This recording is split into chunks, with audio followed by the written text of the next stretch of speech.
আসসালামু আলাইকুম, শুভ সকাল। আপনাদের সবাইকে স্বাগত জানাচ্ছি এখন টিভির নিয়মিত স্বাস্থ্য বিষয়ক অনুষ্ঠান আরোগ্য নিকেতনে। আজকে আমরা আলোচনা করব বর্তমান প্রেক্ষাপটে শিশুদের হাম ও আমাদের করণীয় এই বিষয়। আপনারা জেনে থাকবেন যে আসলে এখন কিন্তু চারপাশে একটা চাপা উদ্বেগ লক্ষ্য করা যাচ্ছে।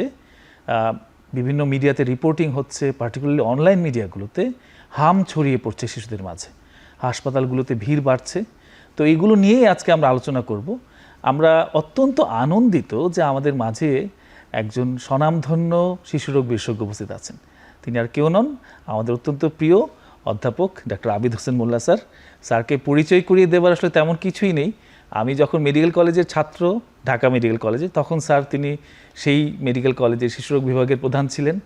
আমি যখন ইন্টার্নশিপ করি তখন উনি নিউরোলজির বিভাগীয় প্রধান ছিলেন। এরপরে যখন আমার বাচ্চা হয় বারডেম হাসপাতালে, তখন তিনি বারডেম হাসপাতালের শিশুরোগ বিভাগের প্রধান ছিলেন এবং এখন উনি বারডেম জেনারেল হাসপাতালের সিনিয়র কনসালটেন্ট পেডিয়াট্রিক্স হিসেবে কর্মরত আছেন। স্যার, আপনাকে স্বাগত জানাচ্ছি আমাদের স্টুডিওতে। থ্যাংক ইউ স্যার, যেটা নিয়ে আমরা শুরু করেছিলাম যে একটা চাপা উদ্বেগ দেখা যাচ্ছে স্যার আমাদের সবার মাঝে উপস্থিত হয়েছে। বাংলাদেশের এখন যারা এই শিশুরোগের ক্ষেত্রে অভিভাবকের জায়গা আছেন, আপনি তাদের মধ্যে অন্যতম। সুতরাং আপনার দেখার দৃষ্টিভঙ্গিটা ডেফিনেটলি সবার চাইতে ব্যতিক্রম হবে। আপনি স্যার বিষয়টাকে কীভাবে দেখছেন আপনার হাসপাতালে, আপনার ব্যক্তিগত চেম্বারে? বিষয়টা কি আসলে স্যার উদ্বেগজনক? আমার দৃষ্টিকোণ থেকে যদি আমি বলি, আমি আগেও যত পেশেন্ট দেখেছি তাদের ভিতরে হামের যে প্রপোর্শন, বর্তমানেও যে প্রপোর্শন আছে, যে বিশাল একটা পার্থক্য আমার চোখে পড়ে নাই। আচ্ছা, তবে হয়তো অনেকগুলো পেশেন্ট যারা আছে তারা একটা প্রেক্ষাপটে প্যানিক হয়ে তারা হাসপাতালে, স্বাস্থ্যকেন্দ্রে ভিড় জমাচ্ছে, মানে প্রাইভেট চেম্বারে আসার প্রেক্ষিতে। তবে হাসপাতালে কিন্তু হামের আক্রান্ত বাচ্চাদের সংখ্যা বেড়েছে।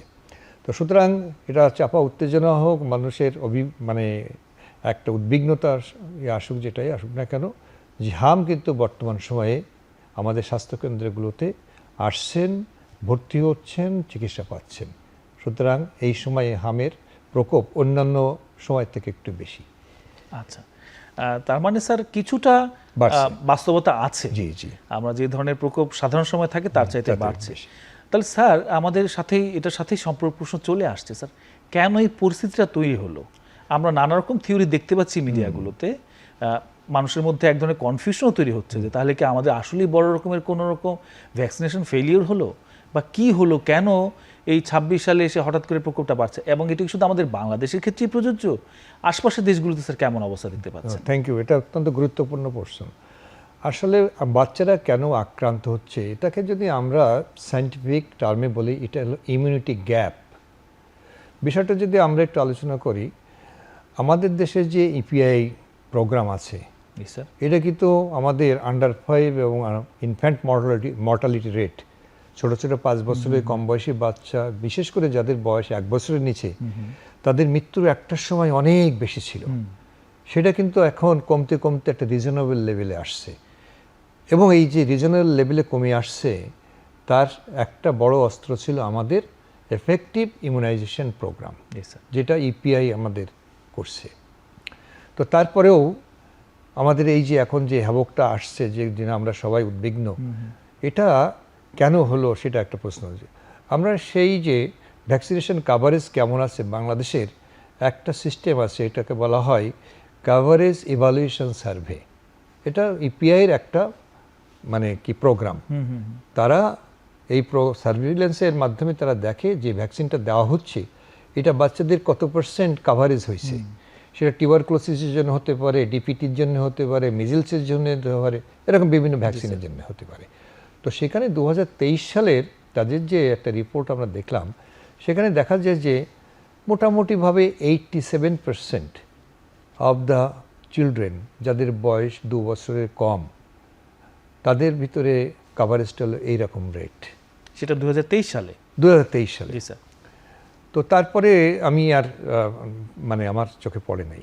তো সেখানে আমরা দেখতে পাচ্ছি যে এই যে রেট, তো পাবলিক হেলথ পার্সপেক্টিভে বলা হয় যখন কোনো ভ্যাকসিনেশন 100% কাভারেজ হয়, সেই পপুলেশনের 85% অফ দ্য রেসিপিয়েন্ট তাদের শরীরে স্ট্রং একটা ইমিউনিটি গ্রো করে। আচ্ছা, তাহলে 100%-এ যদি 85% গ্রো করে, তাহলে আমাদের যে রিসিপিয়েন্ট যারা আছে 87%, সেটা যদি আমরা হিসাব করি তাহলে দেখা যায় যে ইমিউনিটি যে গ্যাপটা তাদের মানে অপটিমাম অ্যামাউন্টে তাদের শরীরে ইমিউনোগ্লোবুলিন লেভেল, অ্যান্টিবডি লেভেল প্রায় 72-73%।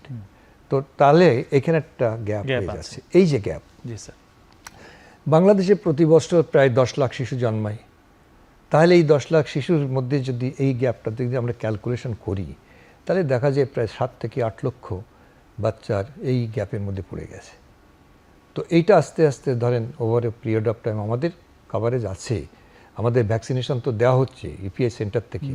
তো এই যে একটা গ্যাপ হয়েছে, তাতে অনেক বাচ্চা তাদের শরীরে এই অ্যান্টিবডিটা কম, নন প্রোটেক্টিভ লেভেল। এই যে গ্যাপ, এই গ্যাপের মধ্যে এই সমস্ত বাচ্চারা সম্ভবত আক্রান্ত হচ্ছে। এটা একটা আমার একটা স্পেকুলেশন। তো এছাড়াও মনে করেন যে আমাদের যে সমস্ত অভিভাবকরা তাদের সন্তানদের টিকা দিতে নিয়ে যান, এই মিজেলসের টিকা কিন্তু দুইটা, একটা হলো 9 মাস শেষ হলে, আর একটা হলো 15 মাস শেষ হলে। অনেক সময় বাবা মারা এত ব্যস্ত থাকেন, একটা টিকা দেওয়ার পরে ভুলেই যান। অনেকের কাছে যদি আমরা কার্ড চাই যে আপনার ইমিউনাইজেশন কার্ডটা দেন, বলে কার্ড তো হারাই গেছে।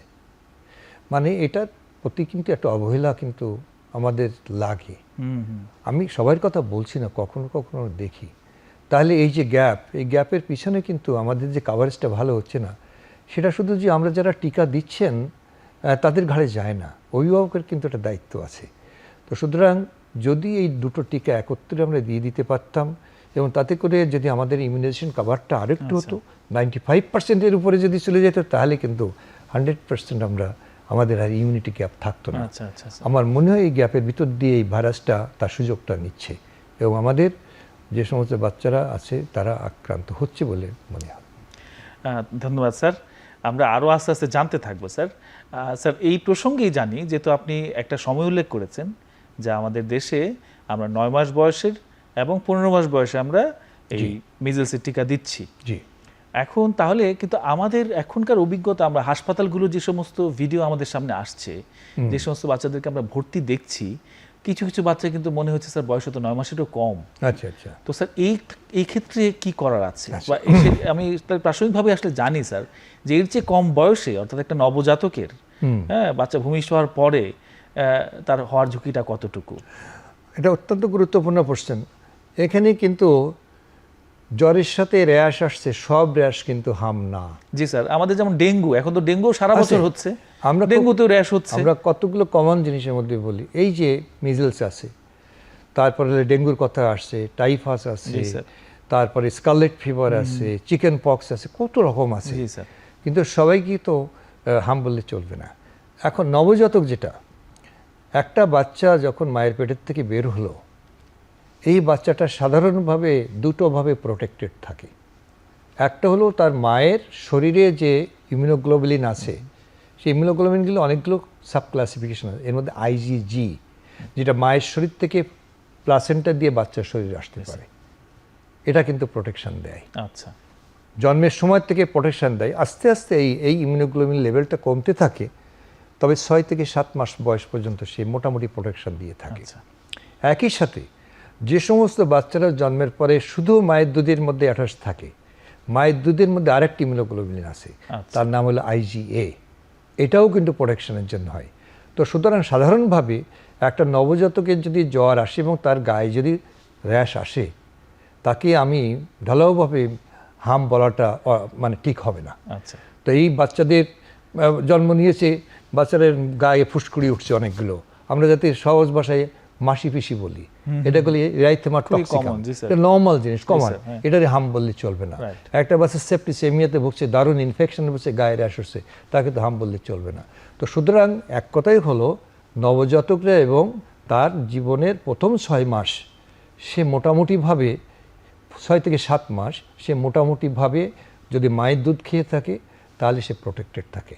তবে একটা জিনিস আমরা বলি, সেগুলো হলো আনইউজুয়াল ঘটনা।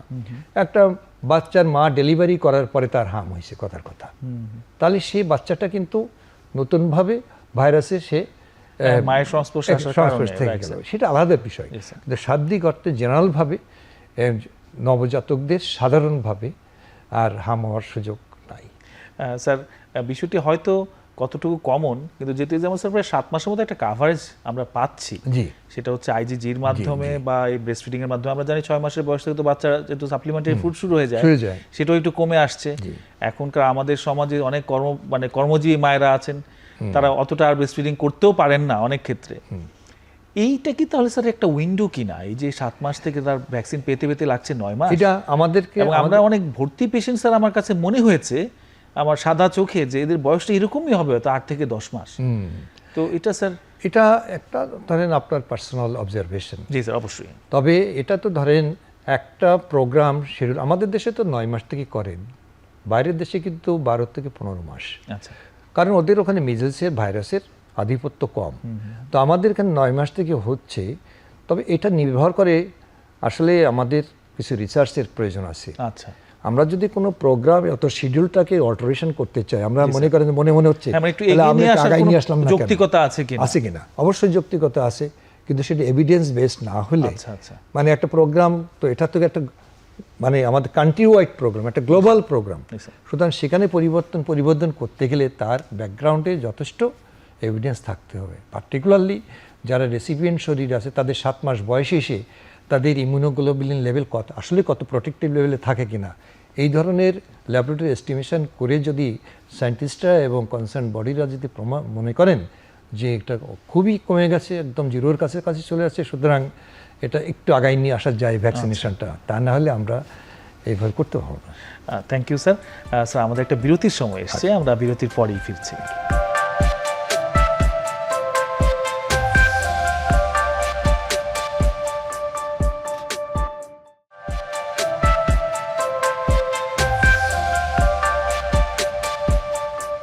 দর্শক, ফিরে আসলাম বিরতির পর।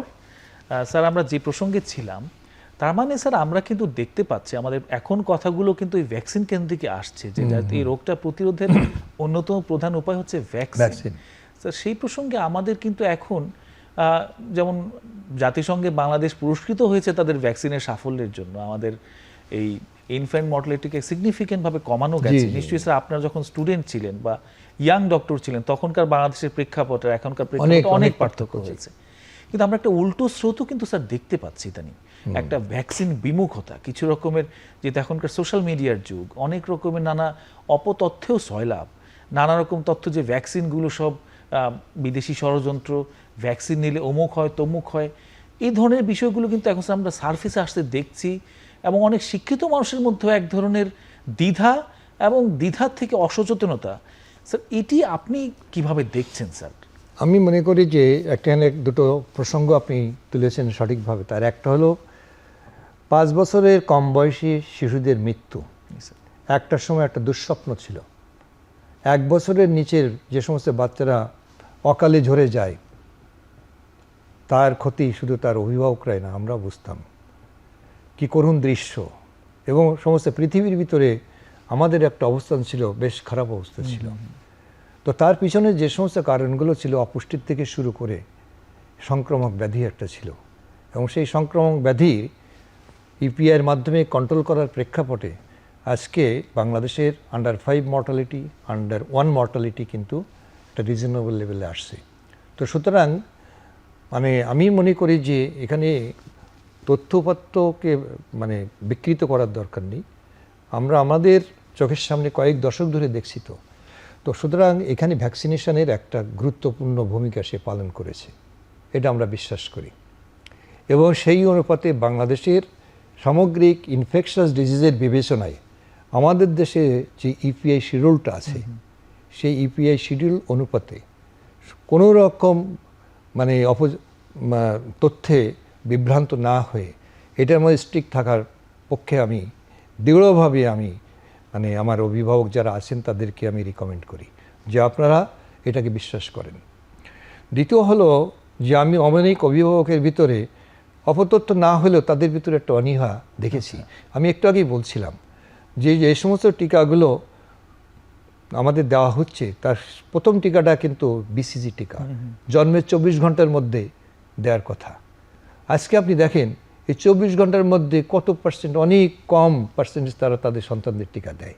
কবে তো না, ওই 1.5 মাসে যাই দিবে। হ্যাঁ হ্যাঁ 42 দিন কে যায় আগে দেওয়ার জন্য? কিন্তু না, ওই সময় দেওয়ার কথা বলেছে। বিশেষ এটা একটা হাই বার্ডেন টিবি কান্ট্রি। 1.5 মাস থেকে ডিপিটি, পোলিও যেগুলো দেওয়া হচ্ছে, অনেক টিকা দেওয়া হচ্ছে এখন। নিউমোনিয়ার টিকা দেওয়া হচ্ছে, তারপরে আইপিভি দেওয়া হচ্ছে, পোলিওর টিকা দেওয়া হচ্ছে, অনেক কিছু হেপাটাইটিস বি দেওয়া হচ্ছে, পেন্টা দেওয়া হচ্ছে।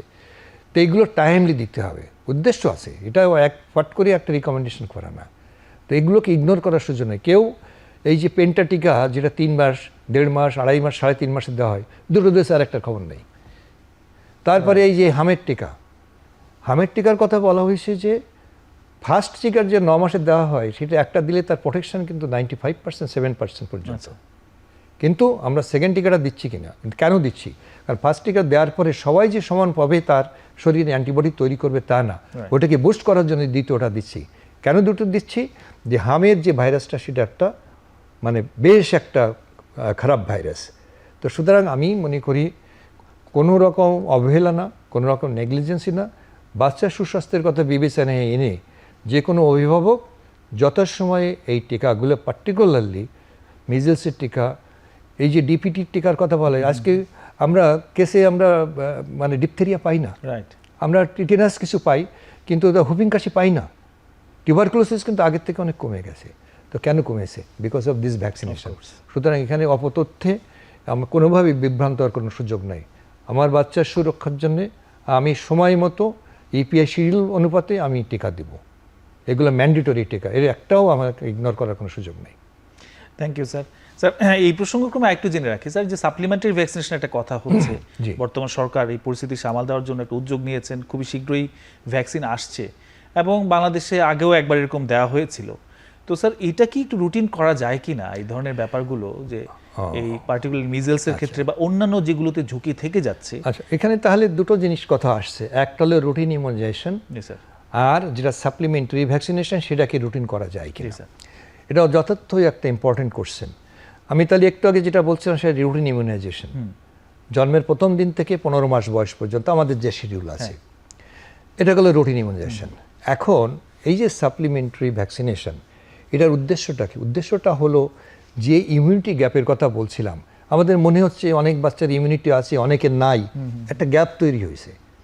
সেই গ্যাপটাকে পূরণ করার জন্যে, এবং এই গ্যাপটাকে পূরণ করে যদি আমি জাতীয় পর্যায়ের কথা বলছি না, আমি যদি ডিস্ট্রিক্ট পর্যায়ের কথা বলি, তাহলে একটা ডিস্ট্রিক্টে, প্রত্যেকটা ডিস্ট্রিক্টে যদি আমরা আলাদা আলাদা করে সেখানকার যে অ্যাডমিনিস্ট্রেশন আছে, প্রশাসন আছে, তাদের মাধ্যমে, স্বাস্থ্য কর্মকর্তা যারা আছেন তাদের মাধ্যমে যদি আমরা যাই, তাহলে ওই ডিস্ট্রিক্টের ভিতরে আনাচে কানাচে, ফাঁক ফোকরের ভিতরে যত শিশু আছে যাদের বয়স 6 মাস থেকে 15 বৎসর, 6 মাস থেকে 15 বৎসর, এই বয়সে সব বাচ্চাকে সে আগে টিকা পেয়েছে অথবা পায় নাই, এর কোনো যাচাই বাছাই না করে সবাইকে আমরা দিয়ে দেবো। জি স্যার। দিলে পরে হবে কি, তাদের শরীরে একটা ইমিউনিটি তৈরি হবে, যাদের রেসিপিয়েন্ট ছিল তাদেরও তৈরি হবে, এবং যারা আগে পেয়েছে তাদেরও বুস্ট আপ হবে। হলে পরে এটা একটা সোসাইটিতে দেখা যাবে যে যদি 95% এই পপুলেশন তাদের ভিতরে এই ইমিউনিটি গ্রো করে গেছে, তাহলে একটা হার্ড ইমিউনিটি তৈরি হবে। রাইট। এই হার্ড ইমিউনিটি যখনই তৈরি হবে, যার শরীরে ইমিউনিটি কম সেও কিন্তু হার্ড ইমিউনিটিতে প্রোটেক্টেড হবে। তাহলে এইটা কিন্তু করা উচিত, এবং এটা মানে গভর্নমেন্ট হয়তো এটা করবেনি। তারপরে এটা কিন্তু করতে গেলে এই আজকে করলাম যে আবার 15 বছরের কোনো খবর নেই তা না, এটা কিন্তু প্রতি 2 থেকে 4 বছর পর পর কিন্তু এটা করলে পরে এই পপুলেশনের ভিতরে এই ইমিউনিটিটা আপনার থাকে, মানে অব্যাহত থাকে, এবং সেটা যদি মজুদ থাকে তাহলে তো আমাদের এই ধরনের হ্যাবক ভবিষ্যতে সম্ভাবনা কমে যাবে। Right sir. এবং এর মাধ্যমে একটা অ্যাওয়ারনেস ক্যাম্পেইনও হবে, খুব সারা দেশব্যাপী হচ্ছে, একটা চমৎকার অ্যাওয়ারনেস হবে, যে ধরনের মিসকনসেপশনস গুলো অনেক তৈরি হচ্ছে সেগুলো অনেকটা চলে যাবে। আশা করবো স্যার আপনারা অভিভাবকের জায়গা আছেন, আপনারা এক ধরনের ওয়াচডগের ভূমিকাও পালন করবেন, যাতে গভর্নমেন্ট এই ধরনের প্রসেসগুলো, আমরা চেষ্টা করব আমাদের তরফ থেকে আজকে এই প্রচারের মাধ্যমে হয়তো অনেক অভিভাবকরা জেনে যাবেন। জি স্যার। এবং আমার মনে হয় যারা প্রশাসনে আছেন তারাও বিষয়টা চিন্তা করবেন। এটা নিয়ে আমরা অলরেডি মানে আমাদের মন্ত্রণালয় তো এটা অনেক প্রায়োরিটি হিসেবে ধরে নিয়েছেন। এটা আরেকটা জিনিস হলো যে আমরা বলছিলাম যে এটা তো গেল ধরেন হার্ড ইমিউনিটি, কিন্তু ইতিমধ্যে যে সমস্ত বাচ্চাগুলো মিজেলসে আক্রান্ত হয়েছে কিন্তু হয় নাই, সে ব্যাপারেও কিন্তু আমাদের একটা চিন্তাভাবনা করতে হবে কেস ম্যানেজমেন্টের বিষয়টা। যেমন আমি প্রথমে বলছিলাম যে মিজেলস কিন্তু একটা ভাইরাল ইনফেকশন, এবং তাই সেই ভাইরাসটার নাম হলো রুবিওলা ভাইরাস। এটা কিন্তু একজন আক্রান্ত মানুষ, একজন আক্রান্ত শিশুর হাঁচি কাশির মাধ্যমে, ড্রপলেট ইনফেকশনের মাধ্যমে আরেকজন সুস্থ বাচ্চার শরীরে প্রবেশ করে। এবং এই ভাইরাসটা এত ইনফেকশাস যে এর আশেপাশে কোনো আক্রান্তের আশেপাশে 15-20 জনকে তো সেই আক্রান্ত করতে পারে এক হাঁচি কাশির মাধ্যমে। ভাইরাসটা রেসিপিয়েন্টের শরীরের উপরে রেসপিরেটরি ট্র্যাক্টের মধ্যে জমা হয়, বাসা বাঁধে, তারপরে বংশ বিস্তার করে, তারপরে তার কার্যক্রম শুরু হয়ে যায়। এবং সেই কার্যক্রমে তার প্রধান টার্গেট হলো আমাদের শরীরের রোগ প্রতিরোধ ব্যবস্থায় যে সমস্ত কোষগুলো থাকে সেই সমস্ত কোষগুলোর উপরে অ্যাটাক করা, তাতে করে আমাদের শরীরের ইমিউনিটি অর্থাৎ রোগ প্রতিরোধ ক্ষমতা ব্যবস্থা কমে যায়। যখনই কমে যায় তখন সে নানান রকমের অপরচুনিস্টিক ইনফেকশনের শিকার হয়, নিউমোনিয়া হয়, ডায়রিয়া হয়, অনেক সময় কান পেকে যায়। আরেকটা জিনিস কিন্তু হয়, এটা আমার মনে হয় যে এটা আলোচনার প্রয়োজন, কারণ আমাদের যে সমস্ত বাচ্চাদের বয়স 5 বছরের কম, সরকার থেকে কিন্তু একটা প্রোগ্রাম আছে vitamin A supplementation high potency, প্রতি 6 মাস পর পর দিতে হয়। কেন দিতে হয়? যে তারা যেন ভিটামিন এ ঘাটতিজনিত অন্ধত্বতে না ভোগে, ব্লাইন্ডনেস যাতে না হয়, এবং এটা কিন্তু রেগুলার প্রোগ্রাম। সেই ভিটামিন ডি এর ঘাটতি কিন্তু এই মিজেলস ইনফেকশনে ওই আক্রান্ত শরীরে হয়ে যায়। তাতে করে এই ধরনের বাচ্চাগুলো অপরচুনিস্টিক ইনফেকশনের পাশাপাশি তারা কিন্তু সিভিয়ার ভিটামিন এ ডিপ্লিশন এবং কর্নিয়াল আলসারেশন, ওপাসিটি এবং অন্ধত্বর শিকার হয়ে যেতে পারে। সেই জন্য ক্লিনিক্যাল কেস ম্যানেজমেন্টে আমরা যে জ্বরজারির চিকিৎসা যাই আমরা দেই না কেন, সেখানে কিন্তু ভিটামিন এ সাপ্লিমেন্টেশনটা কিন্তু খুবই খুবই গুরুত্বপূর্ণ। স্যার এই বিষয়ে আমরা আরও জানবো স্যার, আমাদের আরেকটা বিরতির সময় এসছে স্যার, বিরতির পরে এই প্রসঙ্গে আপনার কাছে ফিরে আসছি।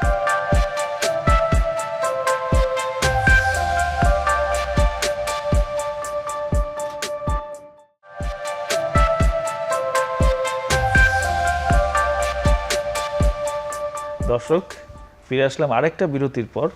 আমাদের আলোচনায় কিন্তু অনেক গুরুত্বপূর্ণ তথ্য উঠে আসছে, আশা করি আপনারা শুনতে থাকবেন, আমাদের সঙ্গেই থাকবেন।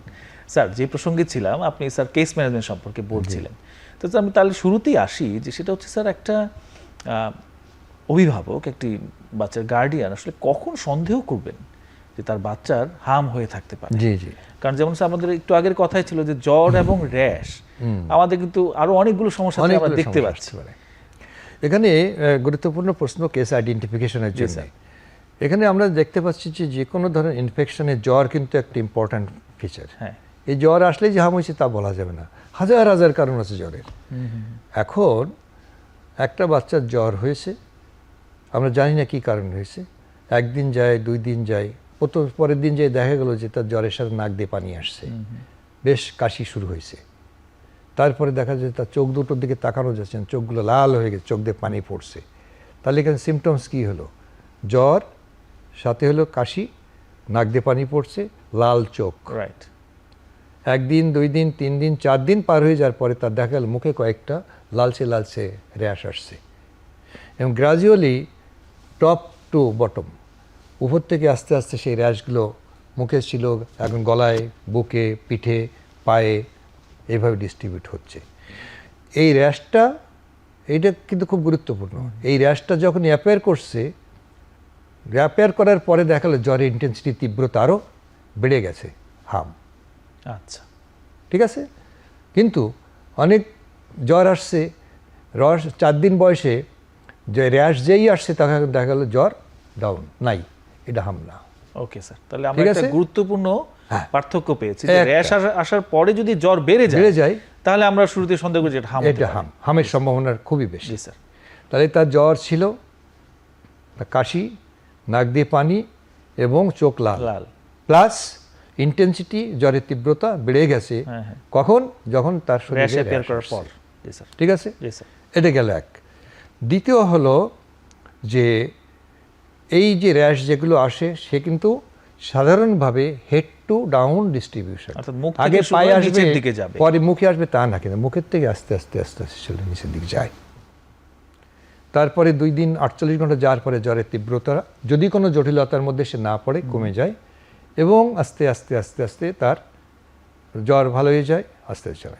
এই সময় তার মানে মুখের ভিতরে ঘা হয়, খেতে পারে না, ইত্যাদিতে হয়, ঠোঁটগুলো শুকনো হয়ে একদম ফেটে যাওয়ার মতো অবস্থা হয়, এগুলো হতে থাকে। অনেক বাচ্চা তার এই মুখের মধ্যে ঘা এবং ঠোঁটগুলো ক্র্যাক হয়ে যায়, খেতে পারে না, এবং অনেক সময় পানিও খেতে পারে না। এইরকম সিচুয়েশনে দেখা যায় তার শরীরে ডিহাইড্রেশন হয়, অনেক সময় অ্যাকিউট রেনাল শাটডাউন হয়। আচ্ছা, এটাও কিন্তু আমাদের মনে মনে রাখতে হবে। তাহলে জটিলতার কথা আমরা আলোচনা করলাম, উপসর্গের কথা আমরা আলোচনা করলাম। তো এইরকম যদি পরিস্থিতি হয়, এই বাচ্চাটা যেদিন র্যাশ আসলো সেই দিনের আগের থেকে কিন্তু যখন তার জ্বর আসছে তখন থেকে কিন্তু সে তার ভাইরাসকে ছড়ানো শুরু করে দিয়েছে। কিন্তু র্যাশ আসার পরেই না আমরা কনফার্ম হলাম যে ইয়েস ইট ইস মিজলস, তাহলে তখন থেকেও কিন্তু আরও 5 থেকে 6 দিন পর্যন্ত সে কিন্তু ভাইরাসটা কমিউনিটিতে অন্য বাচ্চাদের জন্য ইনফেকশাস ছড়াতে পারে। তাহলে এই কথাটা কিন্তু আমাদের মাথায় রাখতে হবে। তাহলে কী কথা রাখলাম?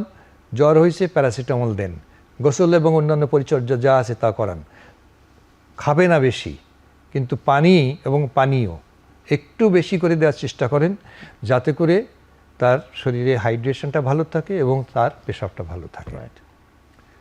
র্যাশ আসছে যখনই, তার আগের থেকে যদি কেউ পারে ভালো, বাচ্চাটাকে একটু আইসোলেট করে যদি সম্ভব হয়, আমি বলছি না যে একদম কমপ্লিট না, কিন্তু অনেক সময় ফ্যামিলিতে অনেক লোকজন থাকে তো সম্ভব হয় না, তারপরেও যেহেতু সে অন্য আর 5টা বাচ্চার জন্য জাস্ট রিস্ক মিনিমাইজ করা, এটা করতে পারলে আরও ভালো হয়। এবং অবজার্ভ করা,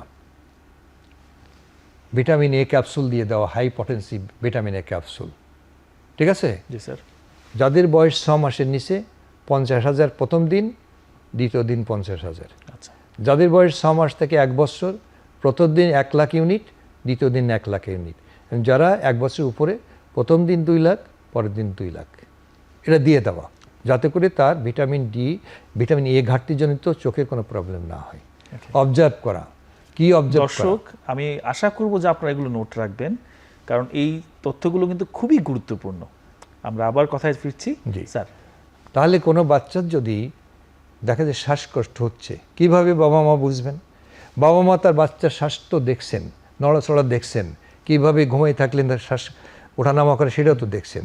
আজকে যদি বাবা মা দেখেন যে তার বাচ্চার বুকের ওঠানামাটা একটু ঘন ঘন হচ্ছে, এইখানে গলার এখানে ডেবে যাচ্ছে, বুকের এখানে ডেবে যাচ্ছে, 2 খাঁচার নিচে ডেবে যাচ্ছে, তাহলে বুঝতে হবে যে তার শ্বাসকষ্ট হচ্ছে। কেন শ্বাসকষ্ট হচ্ছে? নিশ্চয়ই এই মিজলসের জন্য তার লাংস ইনফেকশন হয়েছে। কী করবেন? হাসপাতালে নিতে হবে, ডাক্তারের কাছে নিতে হবে। সেখানেও সমস্যা, হাসপাতাল নেওয়া তো অনেক বাচ্চা আছে, আবার তাহলে সেখানেও কিন্তু আমি বলবো যে যারা অ্যাডমিনিস্ট্রেশনে আছেন, একটু হাসপাতালের ভিতরে অনেক জায়গায় কনস্ট্যান্ট আমি জানি, কিন্তু তারপরেও যদি একটা জায়গা, 2টো রুম, 2টো কেবিন একটু মিজলসের জন্য আলাদা করে রাখা যায়, কারণ হাসপাতালে অনেক সুস্থ বাচ্চা তো কেউ থাকে না, সবাই তো অসুস্থ, এবং তার উপরে যদি আবার এই হামেরিয়ে হয়, তাহলে তো তাদের জীবনটা হয়ে যাবে। So isolation is must. এই বাচ্চাটা যার শ্বাসকষ্ট হচ্ছে তাকে তো আপনি বাড়িতে ফিরিয়ে দিতে পারবেন না, তার জন্য চিকিৎসা করতে হবে, এবং হাসপাতালে রেখেই চিকিৎসা করতে হবে, সুপারভাইজ ট্রিটমেন্ট দিতে হবে, তাই না? দিতে হবে। এবং আজকে কথায় কথায় আইসিইউর কথা চলে আসে। আইসিইউ সবার জন্য লাগে না, যখন তাদের অক্সিজেন, অ্যান্টিবায়োটিক্স এবং অন্যান্য ওষুধপত্র দেওয়ার প্রেক্ষাপটেও যদি দেখা যায় তার শরীরের অক্সিজেন ঘাটতি হচ্ছে, তাহলে সেই ঘাটতি পূরণের জন্যই কিন্তু আইসিইউর দরকার পড়ে। তবে এখানে একটা জিনিস আমি বলে দিই, মিজলস ভাইরাসের এগেনস্টে কিন্তু কোনো অ্যান্টিভাইরাল ড্রাগস নাই। তাহলে চিকিৎসাটা কী দেওয়া হয়? ওই যে সেকেন্ডারি ইনফেকশন যেগুলো হয় ব্যাকটেরিয়া দিয়ে, ফাঙ্গাস দিয়ে, সেইগুলোর এগেনস্টে অ্যান্টিবায়োটিক দিয়ে দিতে হয়। তাহলে চিকিৎসা সামগ্রিকভাবে কি সাপোর্টিভ ম্যানেজমেন্ট, পানি টানি এগুলো খাওয়ানো, সেকেন্ডারি ইনফেকশন, নিউমোনিয়া এগুলো হয়েছে কিনা সেটা আইডেন্টিফাই কি, তার জন্য পর্যাপ্ত চিকিৎসা দেওয়া। আর 3 নম্বর যেটা সব থেকে বেশি ইম্পর্টেন্ট, সেটা হলো নিউমোনিয়াতে শরীরে অক্সিজেনের ঘাটতি পড়ে যায়, মাপা, পালস অক্সিমিটার। এটা অপ্রয়োজনীয় এবং অপরিচিত কোনো ইনস্ট্রুমেন্ট না, এটা কিন্তু খুব পরিচিত। কোভিডের পর থেকে তো আমাদের তাই না? সবাই খুব ভালোভাবে তাহলে এইটা যে দেখে যদি দেখা যায় যে তার অক্সিজেনের স্যাচুরেশন যা আমাদের এক্সপেক্টেড তার থেকে কম আছে, অক্সিজেন দিয়ে দিতে হবে। যেভাবে আমি অক্সিজেন দিচ্ছি তাতেও তার সেটাকে ইমপ্রুভ করছে না, তখন আইসিইউর প্রয়োজন পড়ে। তো এই জায়গাগুলো কিন্তু আমাদের একটু প্ল্যানিং করে করলে আমার মনে হয় যে আমাদের কাঙ্ক্ষিত ফল খারাপ হবে না। Thank you sir. আমাদের স্যার সর্বশেষ একটা বিরতির সময় এসছে, আমরা স্যার বিরতির পরেই ফিরছি।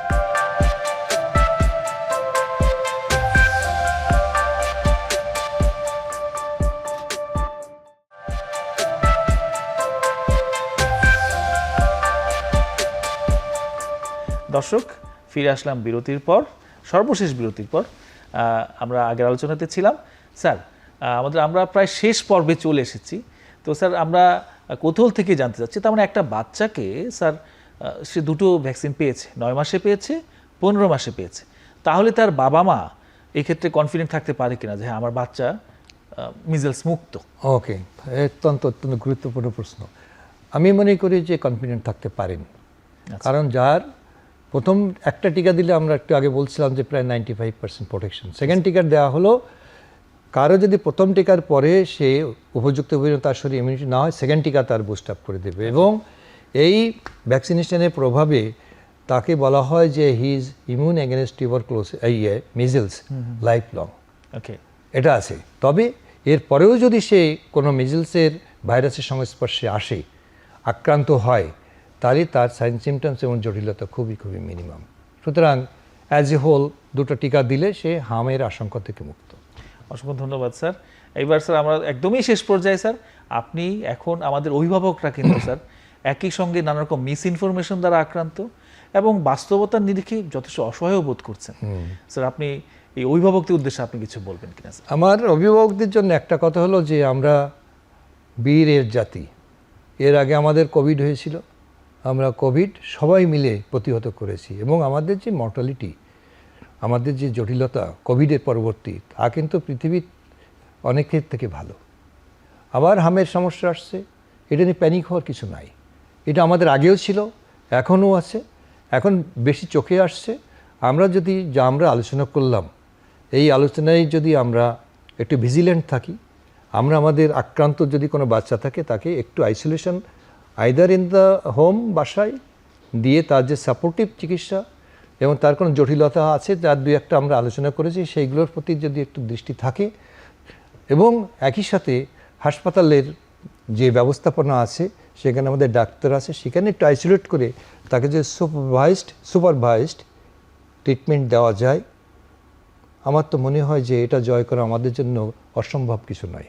এবং আমি আশা করি এবং আমাদের অভিভাবকদেরকে আমি কংগ্রেচুলেট করি যে ওনারা পারবেন, এর আগেও ওনারা পেরেছেন এবং যেহেতু পেরেছেন সুতরাং এই ধরনের ক্যালামিটি আসলে ওনারা সেটা পারবেন বলে আমার আত্মবিশ্বাস আছে।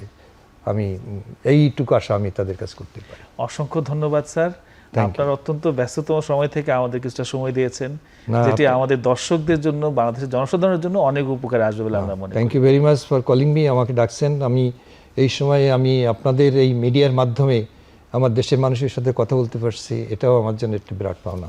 অনেক ধন্যবাদ। ধন্যবাদ স্যার। দর্শক মণ্ডলী, আপনাদেরকে অসংখ্য ধন্যবাদ। আমরা কিন্তু একটা ক্রান্তি লগ্নে দাঁড়িয়ে আছি, আপনাদের সচেতনতাই কিন্তু পারে সেখান থেকে যথেষ্ট ভালোভাবে উঠে যেতে। আশা করব আতঙ্কিত না হয়ে আপনারা সচেতন হবেন।